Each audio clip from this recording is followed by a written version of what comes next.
दैनिक Chhattisgarh channel देखना शुरू कर चुके हैं आप तो छत्तीसगढ़ प्रदेश की आज की तमाम सभी महत्वपूर्ण बड़ी खबरों की शुरुआत जय जोहार और नमस्कार के साथ छत्तीसगढ़ के मानसून की अपडेट्स की अगर हम बात करें तो सबरी और गोदावरी नदी इन दिनों उफान पर चल रही है, जिसकी वजह से छत्तीसगढ़ का संपर्क आंध्र प्रदेश और तेलंगाना से पूरी तरह कट चुका है। बस्तर संभाग में बीते 10 दिनों से हो रही लगातार बारिश की वजह से छत्तीसगढ़ का संपर्क आंध्र प्रदेश और तेलंगाना से कटा हुआ है। कोंटा से होकर बहने वाली सबरी और आंध्र प्रदेश के भद्राचलम में गोदावरी नदी का जलस्तर बढ़ता जा रहा है। तो वहीं कांकेर में तेज बारिश की वजह से किस्कोड़ो गांव में मकान के ढहने की वजह से 6 माह की एक बच्ची की मृत्यु हो गई। तो वहीं कोंडा गांव में नेशनल हाईवे 30 पर स्थित जुगानी पुल पार कर रहा युवक जो है बह गया, जिसको घंटे भर की कड़ी मशक्कत के बाद रेस्क्यू टीम ने सुरक्षित बाहर निकाल लिया। सबरी और गोदावरी नदी इन दिनों उफान पर चल रहा है। तो वहीं पिछले 24 घंटे में अगर खड़गवां की बात करें तो 170 मिलीमीटर बारिश, साथ ही के काल में 160, अंतागढ़ में 150, जबकि औंधी में 190 मिलीमीटर की बारिश जो है रिकॉर्ड की गई है। आने वाले अगर 3 दिन के बारिश को लेकर येलो अलर्ट की बात करें तो यहाँ जो है जसपुर, गौरेला, पिंडा, मरवाही, मुंगेली, बालोद, कबीरधाम, खैरागढ़, छुईखदान, राजनांदगांव, मोहला, मानपुर, सुकमा, बीजापुर और नारायणपुर शामिल है। तो वहीं 1 अगस्त की स्थिति की बात करें तो कोरिया, मनिंद्रगढ़, गौरेला, पिंडा, मरवाही, बिलासपुर, सारंगढ़, बिलाईगढ़, मुंगेली, कोरबा, गरियापन, धमतरी, महासमुंद, दुर्ग, बालोद, बेमेतरा, कबीरधाम और साथ ही कोंडागांव, दंतेवाड़ा, सुकमा, कांकेर, बीजापुर, नारायणपुर में बारिश को लेकर येलो अलर्ट जारी है। तो वहीं केंदा घाटी पर घना कोहरा छाया हुआ है। खूटा घाट डैम लबालब हो चुका है। तो वहीं दुर्ग जिले में भी येलो अलर्ट जारी है। तो वहीं पिछले हफ्ते भर से तकरीबन रायपुर में लगातार बारिश के कारण दिन का तापमान सामान्य से नीचे बना हुआ है। छत्तीसगढ़ प्रदेश के कर्मचारी अधिकारी फेडरेशन 6 अगस्त को प्रदर्शन की तौर पर देखने को मिल सकते हैं, जहां इंद्रावती से लेकर महानदी भवन तक मसाल रैली निकाली जाएगी। दरअसल रविवार को राजपत्रित अधिकारी संघ के कार्यालय में इस बाबत बैठक की गई थी, जिसमें निर्णय लिया गया है कि दोपहर 2 बजे संचालनालय इंद्रावती भवन से महानदी भवन तक मसाल रैली निकाली जाएगी। संयोजक कमल वर्मा के मुताबिक इस मसाल रैली में फेडरेशन के सभी संगठनों के प्रांताध्यक्ष, संभाग और जिला संयोजक पदाधिकारियों को भी हिस्सा लेना है। फेडरेशन के सचिव राजेश चैटर्जी के मुताबिक 4 चरणों में ये आंदोलन संपन्न होगा। पहले चरण में 6 अगस्त को इंद्रावती भवन से महानदी भवन तक मसाल रैली, दूसरे चरण में 20 से लेकर 30 अगस्त तक सांसदों और विधायकों को ज्ञापन। तो वहीं तीसरे चरण में 11 सितंबर को जिला, ब्लॉक और तहसीलों में मसाल रैली। तो वहीं चौथे चरण में 27 सितंबर को सामूहिक अवकाश लेकर जिलों में धरना प्रदर्शन आयोजित होगा। बता दें मांग क्या है इनकी, तो यहाँ 50% डीए स्वीकृत करने की मांग, यानी महंगाई भत्ता में 4% वृद्धि है। तो वही प्रदेश के कर्मचारियों को जुलाई 2019 से 1.5 तारीख पर महंगाई भत्तों के एरियर्स का समायोजन जीपीएफ खाते में किए जाने। भाजपा घोषणा पत्र के मुताबिक प्रदेश के शासकीय सेवकों को 4 स्तरीय समयमान वेतनमान दिए जाने। साथ ही केंद्र के समान गृह भाड़ा भत्ता और मध्य प्रदेश सरकार की तरह शासकीय सेवकों को अर्जित अवकाश नकदीकरण यानी 240 के स्थान पर 300 देने की मांग यहाँ पर की जा रही है छत्तीसगढ़ प्रदेश कर्मचारी अधिकारी फेडरेशन के द्वारा। कांग्रेस का बिजली बिल जलाओ आंदोलन पूरे प्रदेश भर में बीते दिन देखने को मिला, जहां बिजली के बढ़ते दाम पर प्रदेश भर में कांग्रेसियों ने प्रदर्शन किया। बिजली का बिल जलाकर जो है यहां प्रदर्शन किया गया। बिजली बिल का दर बढ़ाने और स्मार्ट मीटर के विरोध में कांग्रेस कार्यकर्ताओं ने बीजेपी और विष्णुदेव साय के मुर्दाबाद के नारे लगाए। बिजली ऑफिस के सामने बिजली बिल को जलाया और उसके बाद बिजली ऑफिस के अधिकारियों को उसका राख भी भेंट किया। साथ ही राख को लिफाफा में बंद मुख्यमंत्री विष्णुदेव साय को देने की बात कही है।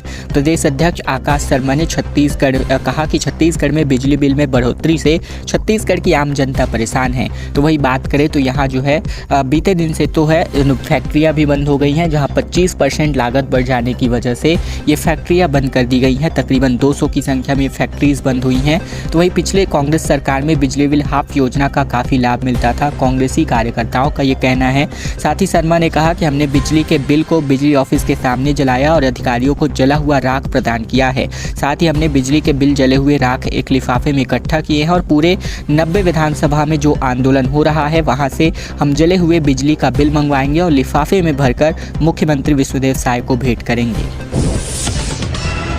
और अब खबर रेलवे रिक्रूटमेंट बोर्ड से आ रही है, जहां रेलवे में 7,951 पदों पर भर्ती होगी, जिसमें बिलासपुर जोन में जूनियर इंजीनियर समेत 472 पद शामिल है। आरआरबी की ओर से कुल 7,951 पदों पर भर्ती होगी और ये वैकेंसीज बिलासपुर, अहमदाबाद, अजमेर, कोलकाता, मुंबई समेत पूरे जो है भारत के 21 रेलवे जोन के लिए निकली है। और बिलासपुर जोन में जूनियर इंजीनियर यानी जेई समेत कुल 472 पोस्ट है और अन्य जोन में भी ज़्यादातर जेई के पोस्ट है। इसके अलावा केमिकल एंड मेटलर्जिकल असिस्टेंट यानी सीएमए, केमिकल सुपरवाइजर यानी रिसर्च और साथ ही डिपो मटेरियल सुपरिटेंडेंट जैसे पदों पर भी भर्ती होने जा रही है, जिसमें 30 जुलाई से ऑनलाइन आवेदन फॉर्म जो है भरे जा सकते हैं। वहीं बात करें तो इसके लिए रेलवे रिक्रूटमेंट बोर्ड की ओर से नोटिफिकेशन पहले से ही जारी हो चुका था। जानकारी के मुताबिक सबसे अधिक 1377 पद आरआरबी मुंबई के अंतर्गत है। कोलकाता, चेन्नई, अजमेर में भी पदों की संख्या 500 से अधिक है। वहीं अगर छत्तीसगढ़ के बिलासपुर की बात करें तो यहाँ 472 पद यहाँ पर देखने को मिल सकते हैं, जिसके लिए आप सभी अपना फॉर्म आज से भर सकते हैं। सावन का दूसरा सोमवार जो है बीते दिन बीता, जहां हटकेश्वर में वॉइस मैसेज के जयकारे यहां पर लगाए गए। दरअसल सावन के दूसरे सोमवार को छत्तीसगढ़ के शिवालयों में सुबह से ही महादेव के दर्शन और जलाभिषेक के लिए काफ़ी लंबी लाइनें लगाई गई। श्रद्धालु जल, बेलपत्र, भांग, धतूरा, शहद, भस्म आदि से पूजा अर्चना करें। जहाँ रायपुर के प्राचीन हटकेश्वर नाथ महादेव मंदिर में विशेष श्रृंगार किया गया। यहाँ ऑडियो के रूप में भक्तों की भावनाएं पहुँच रही हैं। इस पहल को एक ऐप के जरिए शुरू किया गया है, जहाँ रायपुर या देश दुनिया में कहीं से भी मौजूद भक्त जयकारा, मंत्र या अर्जी, साथ ही टेक्स्ट या वॉइस मैसेज भेज रहे हैं। इन्हें वायु मंत्रा ऐप से ऑपरेट किया जा रहा है, जिसे रायपुर की एक कंपनी ने बनाया है। कवर्धा में कांवड़ियों के लिए भोजन और रुकने की व्यवस्था जो है की जा रही है। वहीं कवर्धा में एसपी अभिषेक पल्लव ने कांवड़ियों की आरती उतारी, तो वहीं आरंग में बागेश्वर नाथ मंदिर में रोजाना भगवान का विशेष श्रृंगार किया जा रहा है। भिलाई के सेक्टर 7 में मंदिरों में सुबह से ही भक्तों की भीड़ नजारा देखने को मिला बीते दिन। साथ ही रायगढ़ में कोसम नारा, बाबा धाम, गौरी शंकर मंदिर में विशेष पूजा अर्चना करी गई। इसी प्रकार के जो है नज़ारे अंबिकापुर के शंकर घाट स्थित शिव मंदिर बोलबम के जयकारे के साथ देखने को मिले। भिलाई के सेक्टर 6, साथ ही बिलासपुर के भैरव बाबा मंदिर, रतनपुर में भी हर दिन जो है पार्थिव शिवलिंग का निर्माण किया जा रहा है। तो गरियाबंद के देवभोग में महाकाल मंदिर में विशेष पूजा अर्चना करी गई। रायपुर से खबर, जहां चलती बस में भीषण आग लग गई। ड्राइवर और सवारियों ने कूद करके अपनी जान बचाई। फैक्ट्री से कर्मचारियों को छोड़ने के दौरान ये हादसा हुआ है। राजधानी रायपुर में एक चलती बस में अचानक से आग लग गई, जहां रविवार देर शाम धरसीवा के पास ये भीषण हादसा हुआ। आग लगते ही बस में मौजूद ड्राइवर और सवारियों ने कूदकर अपनी जान बचाई। तो वहीं ये बस महेंद्र स्पंज फैक्ट्री सरोदा तिल्ला के कर्मचारियों को लेकर घर वापस जा रही थी। जान बचाने के बाद ड्राइवर समेत सवारियों ने फायर ब्रिगेड और पुलिस को इसकी सूचना दी। मौके पर पहुंची फायर ब्रिगेड ने 2 गाड़ियों के आग पर काबू पाया। साथ ही हालांकि तब तक जो है बस पूरी तरह जलकर खाक हो गई थी। हालांकि जनहानि की कोई यहाँ खबर नहीं है, ये अच्छी बात है, जहां मामला धरसीवा इलाके का है।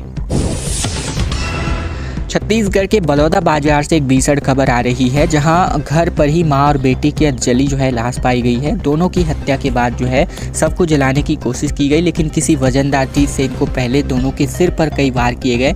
मां किचन में और बेटी की जो है शव जो है बरामदे में पाई गई है। वहीं मामला कसडोल थाना क्षेत्र के ग्राम पंचायत भद्रा का है। मिली जानकारी के मुताबिक मृतका की पहचान मां संतोषी और बेटी ममता के रूप में हुई है। जहाँ घटना की जानकारी तब हुई जब बेटे ने सुबह पड़ोसी को फोन किया और बताया कि घर के अंदर कुछ अनहोनी हो गई है, कोई दरवाजा नहीं खुल रहा है। वहीं घर पर मां और बेटी ही मौजूद थे। बेटा दूसरे गांव 10 रात कार्यक्रम में गया हुआ था। गांव वालों ने आशंका जताई है कि मां बेटी की साजिश के तहत हत्या की गई है और जिस तरीके से दोनों की शव अलग अलग मिले हैं, तो वही कोई मारकर इनको भागा है, घर का जो अच्छे से जानता समझता होगा। और वहीं सबूत जुटाने के लिए फोरेंसिक की टीम पहुंची, जहां एसडीओपी कौशल किशोर वासनिक का कहना है कि सुबह उन्हें महिला और उसके बेटे की मौत की खबर मिली, जिसके बाद तत्काल मौके पर पहुंचकर पंचनामा कर पोस्टमार्टम रिपोर्ट के लिए भेज दिया गया है। छत्तीसगढ़ पुलिस ने कांवड़ियों पर फूल बरसाए, उनकी आरती उतारी और ये छत्तीसगढ़ पुलिस का एक अनोखा चेहरा इन दिनों देखने को मिल रहा है। दरअसल छत्तीसगढ़ में पहली बार सावन के महीने में पुलिस प्रशासन ने कांवड़ियों की आरती उतारी और फूल बरसाए। कवर्धा जिले में सरकार की पहल कांवड़ियों, पदयात्रियों और श्रद्धालुओं को रुकने और भोजन से लेकर कई तरह की सुविधाएं दी जा रही है। अमरकंटक के मृत्युंजय आश्रम में 8,000 से अधिक कांवड़ियों को निःशुल्क भोजन कराया गया। मध्य प्रदेश के अमरकंटक से कांवड़िया मां नर्मदा का जल लेकर पहाड़ पहाड़ी और पथरीले जंगलों के रास्ते 150 किलोमीटर की पदयात्रा कर रविवार को पंचमुखी बूढ़ा महादेव मंदिर में जलाभिषेक करने कवर्धा पहुंचे, जहां महाराणा प्रताप शौर्य भवन के सामने एसपी अभिषेक पल्लव और पुलिसकर्मियों ने कांवड़ियों पर पुष्प बरसाए और आरती उतारकर उनका स्वागत किया। छत्तीसगढ़ में जो है भवन निर्माण के लाइसेंस, आधार और जन्म प्रमाण पत्र तुरंत उनको दिए जा रहे हैं। दरअसल छत्तीसगढ़ में आम जनता के लिए सरकार ने जन समस्या निवारण शिविर का आयोजन किया है। तो वहीं जन समस्या निवारण शिविर में लोगों की समस्याएं जो है सुनी जा रही है। इसी के साथ ही लोगों को भवन निर्माण लाइसेंस, आधार कार्ड, भवन जन्म प्रमाण पत्र तुरंत उनको जो है सौंपे जा रहे हैं। जन समस्या निवारण शिविर में 2 दिन के अंदर 8000 से अधिक आवेदन आए हैं और इन्हें रायपुर के भनपुरी वार्ड नंबर 5 निवासी खिलेश्वरी साहू, प्रदीप कुमार, कृति बघेल ने नामांतरण के लिए आवेदन किया था, जिन्हें मौके पर ही डॉक्यूमेंट वेरीफाई कर अधिकारियों ने नामांतरण सर्टिफिकेट दे दिया।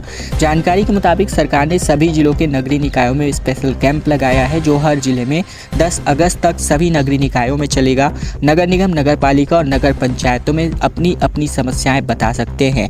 वहीं रायपुर में शिविरों की बात करें तो रायपुर के जोन नंबर 1 के बंजारी माता वार्ड, जोन 2 में हवलदार अब्दुल हमीद वार्ड के जोन कार्यालय, जोन 2 में, साथ ही जोन 3 के रानी लक्ष्मीबाई वार्ड पार्षद कार्यालय में, साथ ही इस प्रकार के कुल मिलाकर 8 जो है शिविर यहाँ अकेले रायपुर में लगाए गए हैं।